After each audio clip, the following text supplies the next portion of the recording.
இந்த மாதிரி சுவையான கொள்ளு கிரேவி வேணும்னா நான் சொல்றத ஃபாலோ பண்ணுங்க. குக்கர் நல்லா காஞ்செடுத்து தேவையான அளவுக்கு எண்ணெய் சேர்த்துக்கலாம். நான் வந்து ஒரு 4 டேபிள் ஸ்பூன் அளவுக்கு எடுத்திருக்கேன். எண்ணெய் நல்லா காஞ்செடுத்து கடுகு சேர்த்துறேன். கடுகு நல்லா பொரியுது. இப்போ வந்து சோம்பு சேர்த்துக்கலாம். இது கூடவே 3 லவங்கம், ஒரு சின்ன பட்டை, ஒரு குட்டியோண்டு இலை சேர்த்துருக்கேன். இதெல்லாம் நல்லா பொரிஞ்சதும் ஒரு பச்சை மிளகாய் எடுத்திருக்கேன். ஒரு பெரிய சைஸ் வெங்காயம் வந்து கட் பண்ணி எடுத்திருக்கேன் குட்டி குட்டியா. நமக்கு வெங்காயம் ஈஸியா வதங்கணுன்றதுக்காக ஒரு 1/2 டேபிள் ஸ்பூன் அளவுக்கு உப்பு சேர்த்திருக்கேன். இது நல்லா ப்ரௌன் கலர்ல வதங்கட்டும். அதுக்குள்ள நம்ம தேங்காய் விழுத அரைச்சிடலாம். அரை மூடி தேங்காய் வந்து குட்டி குட்டியா கட் பண்ணி எடுத்திருக்கேன். இது கூடவே ஒரு சின்ன துண்டு இஞ்சி எடுத்திருக்கேன். ஒரு கொஞ்சமா ஒரு 6-7 பல்லு வந்து பூண்டு எடுத்திருக்கேன் உரிச்சு. இது கூடவே சோம்பையும் சேர்த்திருக்கேன் 1/2 டேபிள் ஸ்பூன் அளவுக்கு. இது எல்லாத்தையும் சேர்த்து நல்லா விழுத அரைச்சு எடுத்துக்கலாம்.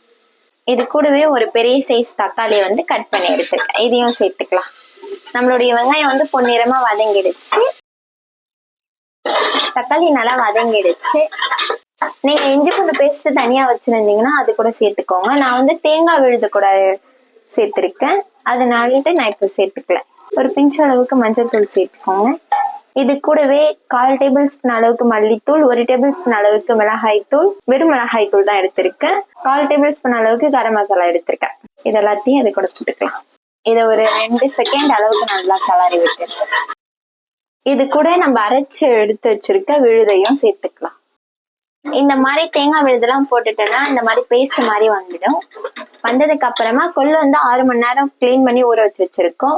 இதை வந்து ஒரு 3 டைம் நல்லா வாஷ் பண்ணிடுங்க. ஏன்னா கலர் வரும். அதையும் இது கூட சேர்த்துடலாம். அடி பிடிக்காம நல்லா கலரி வச்சுக்கலாம். இந்த மசாலாவும் இந்த கொள்ளும் நல்லா மிக்ஸ் ஆகணும். இப்போ நம்ம தண்ணிலாம் சேர்த்துக்கலாம்.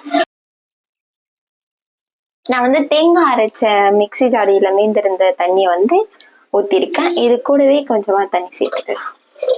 உங்களுக்கு தண்ணியா வேணும்னா கொஞ்சம் நிறையவே சேர்த்துக்கோங்க. இல்ல திக்கா கிரேவியா வேணும்னா கொஞ்சம் மீடியமாவே சேர்த்துக்கோங்க. இந்த குருமா வந்து தோசை இட்லிக்கெல்லாம் சூப்பரா இருக்கும். நீங்களும் இதே மாதிரி. குக்கர் விசில் வந்துடுச்சு. இப்போ ஒரு 10 நிமிஷம் கழிச்சு ஓபன் பண்ணிடலாம். நமக்கு திக்கா கிரேவி மாதிரி ரெடி ஆகிடுச்சு. இது கூடவே கருவேப்பிலை கொத்தமல்லி சேர்த்துக்கலாம். அவ்வளவுதான், நம்மளுடைய கொள்ளு கிரேவி ரெடி. நீங்களும் இதே மாதிரி ட்ரை பண்ணி பாருங்க. எப்படி வந்ததுன்னு கமெண்ட்ல சொல்லுங்க. உங்களை இன்னொரு வீடியோவில் சந்திக்கிறேன். டடா பை. See you.